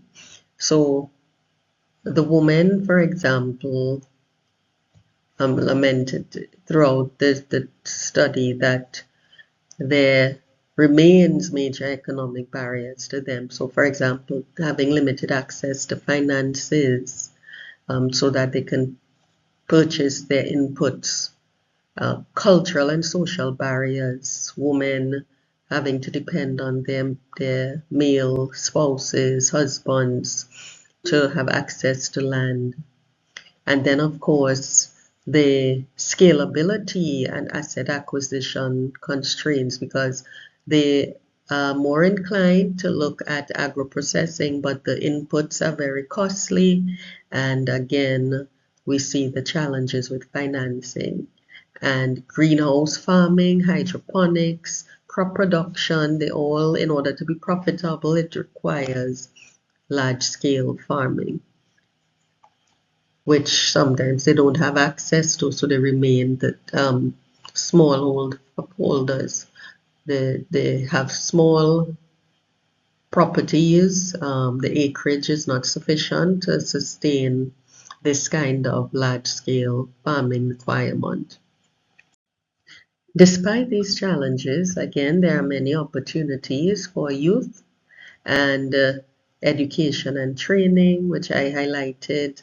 And there is a high demand in the labor market for persons trained in the area on agriculture studies, access to funding and grants through government agencies. There are numerous landless farming opportunities, again, like agro-processing, nurseries, forest farming, beekeeping, urban farming, container farming, and then travel opportunities and knowledge sharing. Although this is being curtailed a bit, it still remains an opportunity, but it's narrowing for the youth. Technological advancements, which helps to integrate their interests with technologies such as drones, app development, then there's agri-genomics, soil sensors, GPS technologies, so that there is precision farming. I have quite a bit of recommendations here, well, 6 of them at the meso and the macro levels, and you can take a read of that, but I really want to go, in the interest of time, look at the youth recommendations. And what was very interesting here is that despite the push for agricultural modernization, without a proper financial backing and crime prevention strategies, because crime remained a major concern for the young people, they continue to say that they will still remain stunted because these are areas that need to be addressed. So the youth as making the connections with the social and economic factors impeding their development, their opportunities. So although the opportunities are there, these systemic challenges continue to present major challenges. They are making the connection also between agriculture and other areas of interest, as I highlighted in the findings, and therefore they want to apply their technological skills to remain relevant in a fast-paced world. So emerging interests that they would like to see developed is tourism and agriculture, like including the wellness tourism and medical tourism, and particularly as marijuana is an area of interest, and Jamaica known for that herb, very potent and in high demand.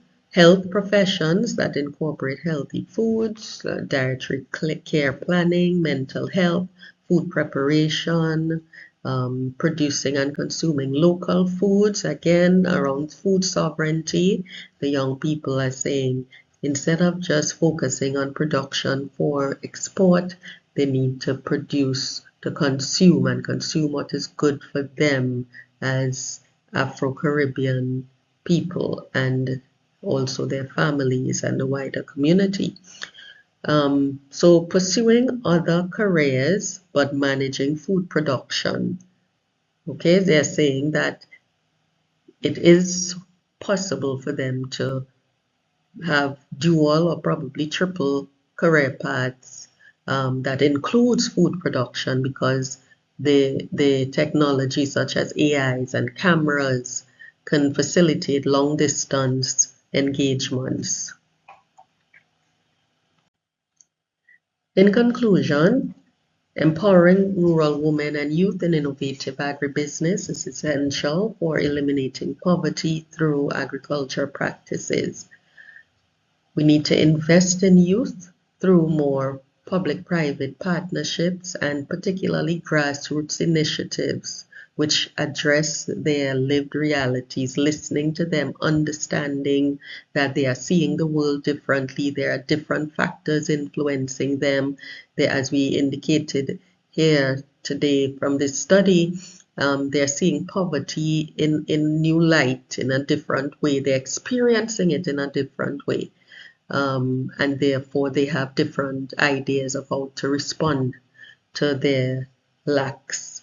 So we need to encourage policymakers and stakeholders to address this kind of poverty trap for rural youth. And thirdly, there is an urgent need for the systemic changes in agricultural policies so that, again, we can realistically enhance rural youth participation to address their needs and their realities around inequalities. So those are the three main conclusions from this study. I continue to work with the rural youth and women as well as we try to unpack and deconstruct, what is impacting them and what kind of new responses are needed to help to mitigate the challenges and help persons alleviate themselves out of poverty. So I'd like to thank these organizations that have been very helpful in my research, and I have some references there. Thank you very much, everybody. Thanks for listening. Thank you, and thank you for your flexibility with the technology. You coped with that, and we appreciate that. Was a little bit unreliable for you, but you dealt with that really well. So, we've got a few minutes for questions. So, as with all of the other presenters, if anyone wants to put a question in the chat or raise their hand, and perhaps just while people are gathering their thoughts, it was interesting. Ultimately, I don't know if you feel a sense of optimism. As you were going through the presentation, there were some slides when you were presenting some opportunities that are available, and it looked like things were moving forward in a really positive way. And then the youth recommendations, I saw the slide was headed with the youth recommendations, but that seemed to be a mixed picture as well. So maybe, I don't know if it's a hard question to answer, but having completed this research, how do you feel? Are things moving in the right direction? Is there grounds for optimism that you have? Yeah, there is ground for the optimism, but what is interesting is that the policymakers, us as researchers, as practitioners, we need to hear, we need to not just hear, we need to listen to what the youth are saying, because sometimes what we think may be the answer to the problem, they're seeing it in quite a different way. So for example, whereas we may be seeing a traditional way of, okay, let's train them so they can get into agriculture, the youth is now saying, we want to know, how do we create content on YouTube or X or somewhere that we can use this agriculture knowledge and we can get 1 million views to make some money while we go be a doctor or a nurse or a, so they are seeing things not in this unilateral way. They're seeing things very broad. And they are, what I learned from them over the years is they are no longer thinking of getting into a job that they're going to retire in. They're looking for other areas of getting money. And they're seeing agriculture as that area to invest in. But we can't just say, okay, we're going to give youth 1 acre of land, when really to be profitable, you need 30 acres of land or more. Yeah. Yeah, but it's a start. So what I'll say is it is a good start, but we must not get comfortable. Sure. And that reminds me in how you've just been describing that we need to be genuinely engaging with people and not assume that so-called experts know best. It very much aligns with what Layla and Hannah were saying from a Canadian perspective as well, and their creative methodology to capture evidence. So yeah, thank you. I don't think there's any questions that have been posted in the chat. Oh, but I can see right on cue, a hand has been raised, which I think is from Leslie. So over to you, please, Leslie. Hi, can folks hear me okay? Yeah, we can, thank you. Okay, terrific. I'm not sure if I can get my camera to work today. Dr. Williams, first I want to say thank you very much for the presentation. As someone with a background in training in agriculture and who was once a youth interested in thinking about going into agriculture as a career, I was really struck by how many parallels there were in terms of the barriers that we hear from youth here in Canada when it comes to access to land, when it comes to participation in the political process, when it comes to launching themselves into careers that are meaningful and financially sustainable. And I wanted to ask, I now work in government and wanted to ask if you had any insights into how to effectively incorporate the voices of youth into the political process, because it's clear that in many ways their insights are not being captured currently here in Canada. And I'm just curious if you had any thoughts there based on your experience. Thank you so much for your question, Leslie. I think we need to go where they are at and don't just invite them to our table. So I would say this.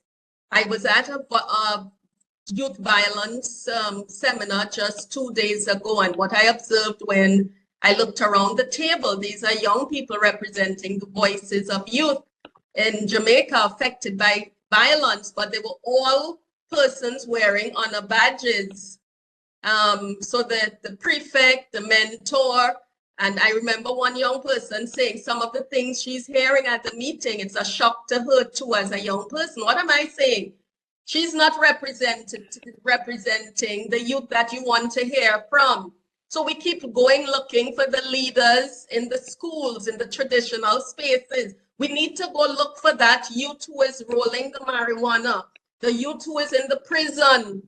Hear stories, bring them to the table. I remember one year I was part of a committee for a police conference on youth, and I went to the commission and I said, I would like to invite the young people who are incarcerated to the conversation because they were omitted, but yet we're having a conversation to talk about them. So let's get serious about youth participation and youth inclusion and talks of politics, economics, and so on. So go to the football field, wherever they go. So for here in Jamaica, it would be the football field, it would be the youth detention center, it would be by the riverside, it would be a walk down Ocho Rios where the girls are prostituting. Go meet them there. I usually send my students to action research with those groups. So let's get them where they are at. Yeah? Thank you very much. Leslie. No, that's extremely helpful. I appreciate that response. Thank you. And we've perhaps got time if there is one more question before we bring things to a close. Sorry, while you think about it, I want to apologize. I said prostitutes. The sex workers is a more politically correct term, so I don't want to offend anyone. So sorry about that. Thank you. So, yeah, we've got a question from Peter about students being involved in action research and whether you could just say a little bit more about that. Yes, certainly. So, as I said, I'm a practitioner, researcher, educator. So I usually train the research students in the colleges I work at. So I would, when we're working, there's social work research in hospitality, psychology, we would integrate community-based research looking at the issues that are affecting us on the North Coast here in Jamaica.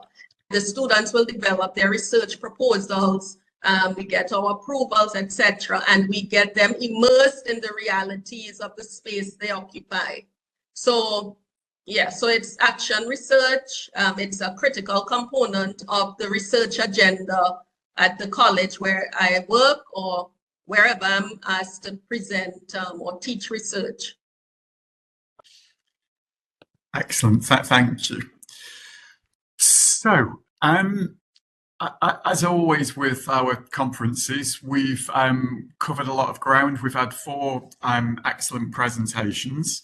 So we'll start to bring things to a close. And I think for me, as is always the case with these international conferences, that really the most valuable part of today has been thinking about the impact of poverty in different geographic and national settings. And what's struck me is that each of the presenters has shared metrics around poverty rates and different measures of poverty, but then gone much further than that. And you've just been talking about engaging with young people in Jamaica. Each of the presenters has thought about the lived experience of poverty and how we can sensitively and appropriately capture evidence of that. And in different ways as well, I think we've talked a lot about power relationships, recognizing our position as professionals and researchers, and also understanding the political dimension to anti-poverty work. So we'll draw things to a close there.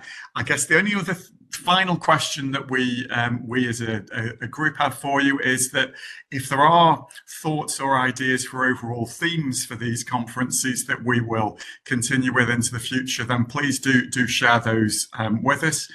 We've got the proposal that we know for sure we're going to be looking in October at inequalities in the workplace, but this is part of an ongoing series of conferences, and so we would very much appreciate any thoughts that that you have either today or in the future about particular topics that you would like us to cover.